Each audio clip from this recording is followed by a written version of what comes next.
Hey, how do you feel about some high rarity cards, or maybe some foreign ones, or maybe be ahead of the game with others by preparing for future set releases with very quick shipping? Check out EJ Gaming and use code British5 on checkout for 5% off on all your orders. Link in the description. Greetings Dulles and welcome to another video.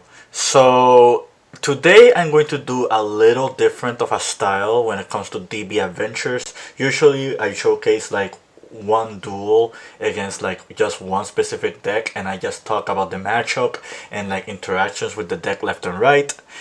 Today what I'm going to do is I am going to showcase you one duel, but I want to talk a little bit more in depth about that duel in general, because it is something that has been looming in my mind when it came to this format, and the one situation that I kind of wanted to see the least, but it actually did happen on that particular duel.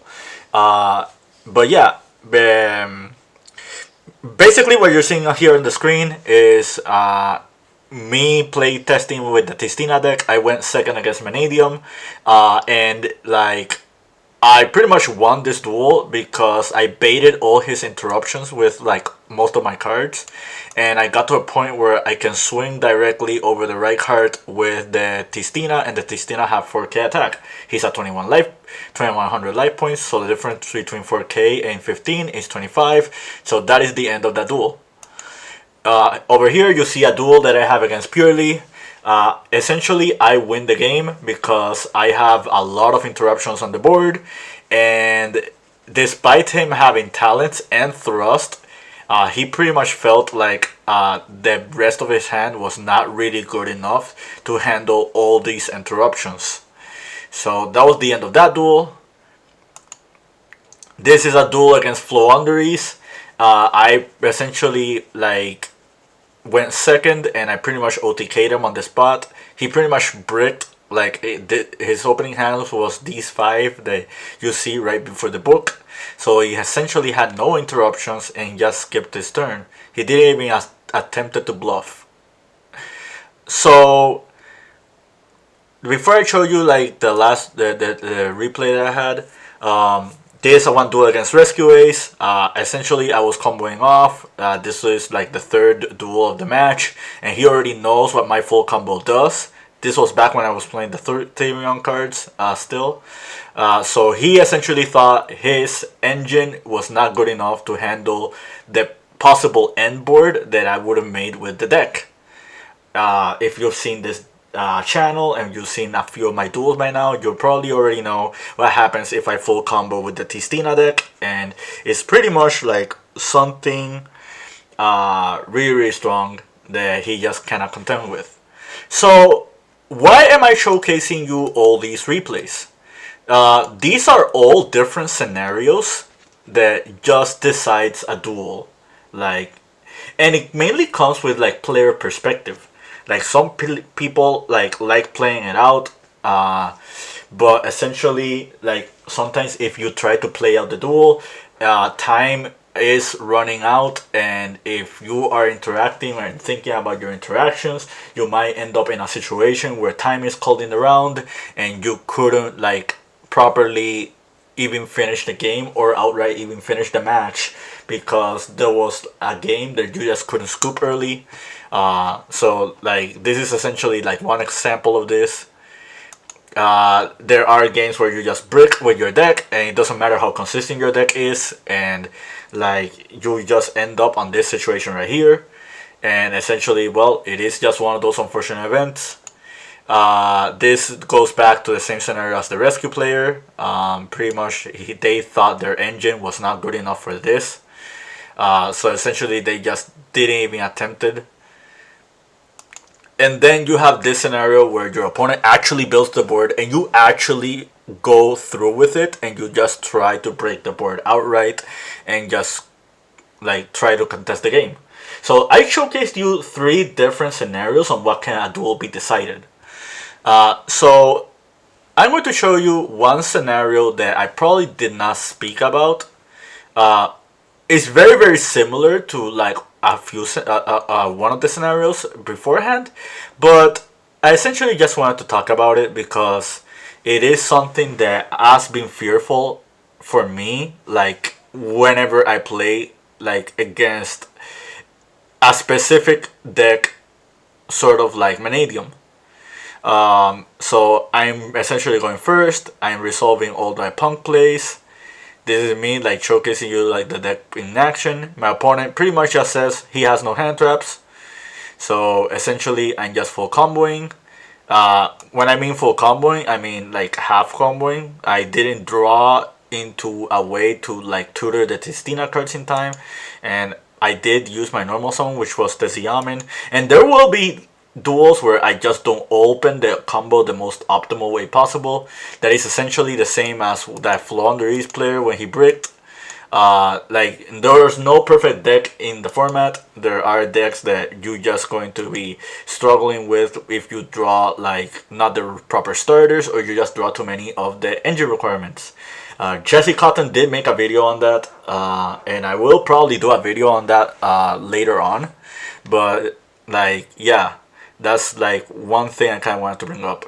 So here's the Vanadium player. He's essentially going second. He's doing like all of his plays. It is typical Vanadium fashion. I contest the Realm Heart. I contest with Typhon. He has the Rayphobia. I chain the Armor XYZ to protect the Typhon. He summons Baron, and he wins because he has Realm Eulogy, which is essentially the out to the Typhon. I don't play it out. So this is the second duel. You see he has double draw in his hand. I essentially added with Fenrir. He drolled. I Talents, looked at his hand. I put back the Imperm and not the Samsara. The reason I put back the Imperm is because essentially with the hand that he has, I can still play around it. And I just tried to prepare for the next turn. So basically what happens is I summon the Baron, and it is a very risky play because I still leave him with non-engine. They can keep interrupting me with, and he still has his starter. However, I do have Ghost Ogre in my hand, so if he goes for the Lightheart play, I pretty much just put him on better have the extender. Otherwise, that will just end outright in his turn. I attack with them both. I put him at 3800. I use the Sentinel de la Tistina effect to add. He imperms the Baron. That means I have to rely on this Ghost Ogre in order for it to be my interruption. I already know that he has Visas and Samsara, but I don't know what other cards he has in his hand to keep extending. Essentially, he tries to do Lightheart. I chain the Ghost Ogre, and you'll see that very, very soon he'll just outright like finish the game. Now we go to game 3, and I kind of wanted to talk about this duel. This is the duel that made me want to make this video in the first place. If you see his hand, you see Fenrir, Foolish Goods, Droll, Realm Heart, and Visa Starfrost.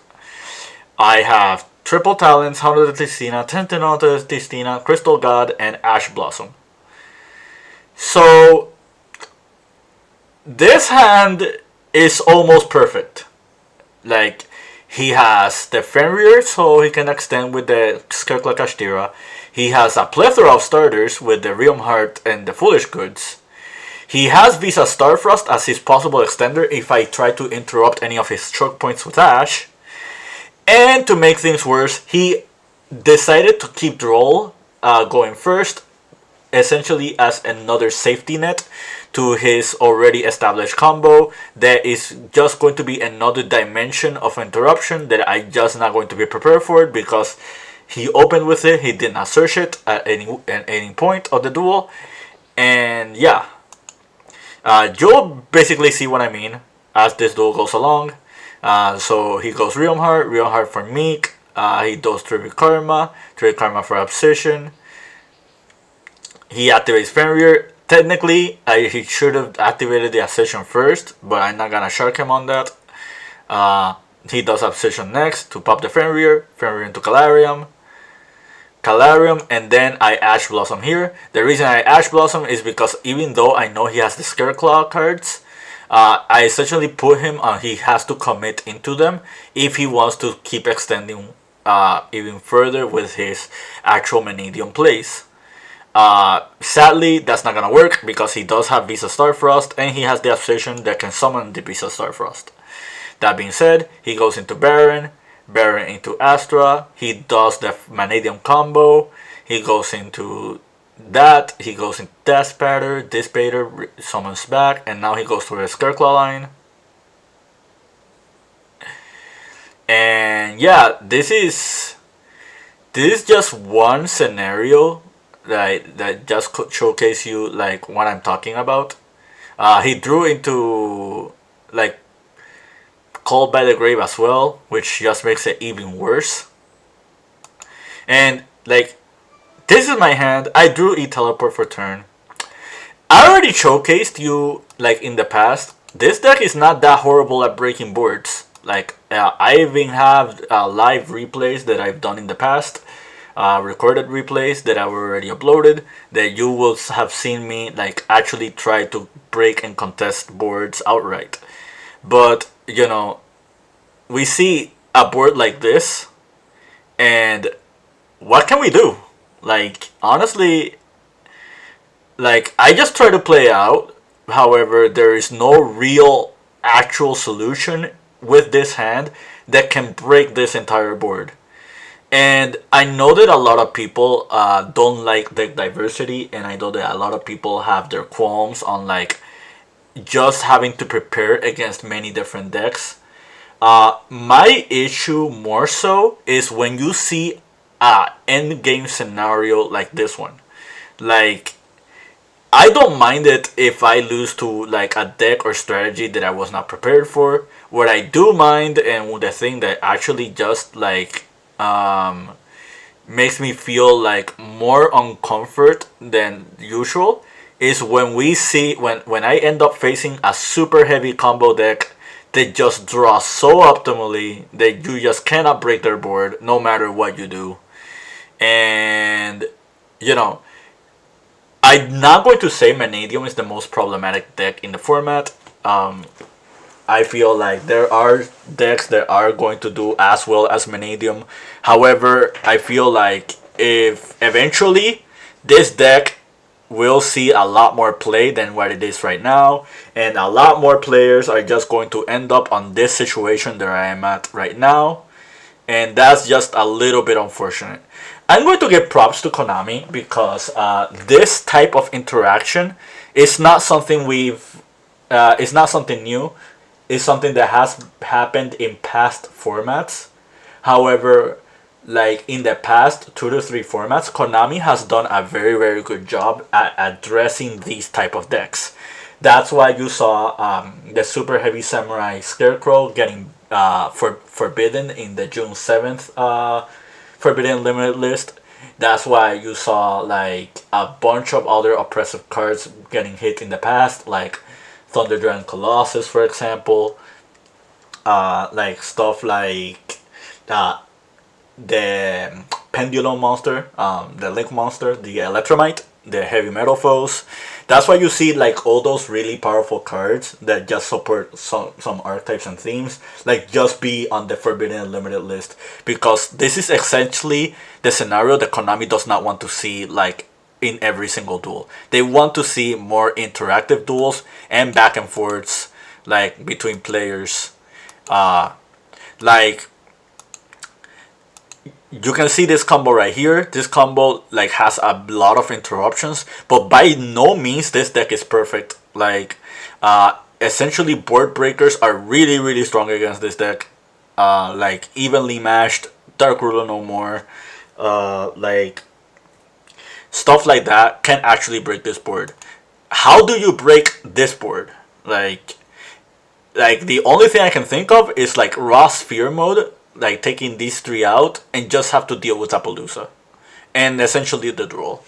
But yeah, this is not a cry for distress. This is not like me like arguing or complaining about like this scenario right here. This is just me like showing you a perspective or like a scope of a situation that like not many people think about until like they actually face this deck and they see what happens. I have been very unfortunate to have been facing Vanadium like in the past month, more than any other deck in the format. Like people from my locals, people from my area are more fans of the Vanadium deck than other strategies, despite their really big weakness to stuff like Troll and Lockbird. And yeah, um, I'm not going to say this format is not perfect or this format is almost perfect. However, despite deck diversity, you still have to worry about like really big decks like this one. And like I've been fine with deck diversity more than not. However, I've not been faced with super oppressive, just like uh, one turn deciding decks like this. Um, But yeah, those are just my shower thoughts. Let me know what you guys think. I hope you found this video informative. Did you like this type of content? Like me talking about like specific decks or strategies and stuff that you see, like gameplay scenarios that are just a little bit out of our control. Let me know what you guys think in the comments. But yeah, like that's it from me. Hope you found this informative. I'm not gonna stop repeating myself. Keep practicing and keep dueling.